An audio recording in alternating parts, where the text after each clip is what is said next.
Hello, how we doing? Douglas Kincaid here.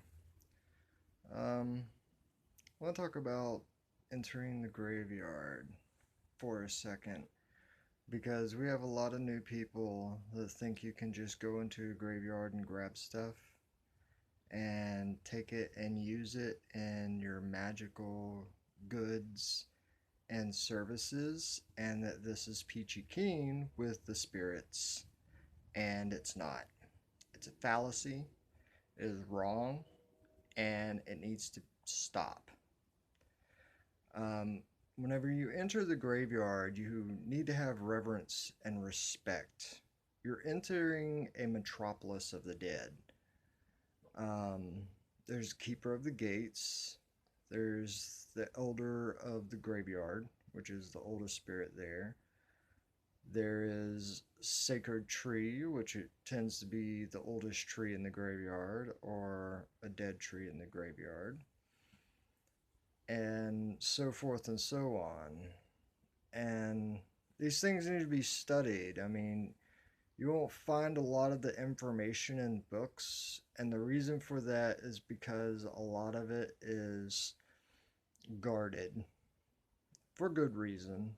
Um, but my upcoming book, I'm going to give some basic outlines without revealing any secrets that I was told of how to enter the graveyard, how to show reverence, how to do payments, and how to properly use the things that are collected and commune with the spirits of the citadel, the necropolis.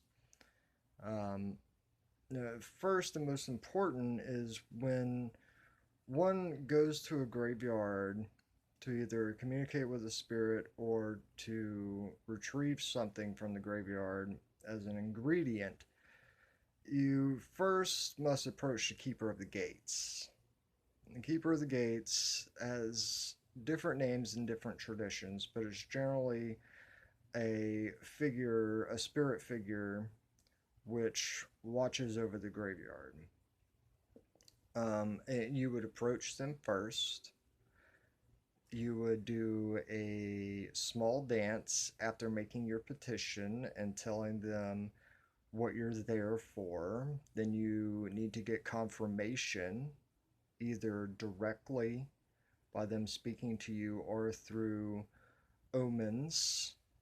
And once you get the confirmation, you need to pay them and then show reverence as you enter the graveyard. Um, Usually kneeling at the knee or tipping a hat, so forth and so on. Be humble. It's very important that you're humble because these spirits are older than you, and if you lay in that graveyard, you're more than likely going to be under their watch. Um, and whenever you enter the graveyard, uh, pay mind to what you're there for. And if it's to retrieve something from a grave, you want to go to that grave. You want to call their name out, typically 3 times to get their attention, and then ask them if you can acquire some dirt or a brick or a small chipping from the back underside of the tombstone. Now, whatever you're taking chippings from tombstones, be very careful. This isn't something you need a lot of. Usually a very small chip, the size of a small stone, usually will suffice, and you powder it and make it stretch. Never, never, never take from the face of a tombstone, and never disrespect a tombstone. Um, After you do this, you will want to thank them and pay them for their services. Usually give them a bit of whiskey and paying them in silver coin. True silver, not current silver money, but true silver. So you might have to go to a coin dealer and get some mercury dimes. They're not terribly expensive, but it's well worth it. But then after that you will want to go to the ghost tree or the oldest tree in the graveyard, and you will want to pay respect to the tree as a watcher over the land and as a meeting post for the spirits of the land. And if you need to do any work there, you do the work there, then pay the spirits that reside in the tree or around the tree. And then as you're leaving the graveyard, you want to make sure and show reverence and be humble, paying respect, paying again the gatekeeper for their time and for allowing you to come and do this. And then you will want to dance once again with the spirit and then turn around and leave.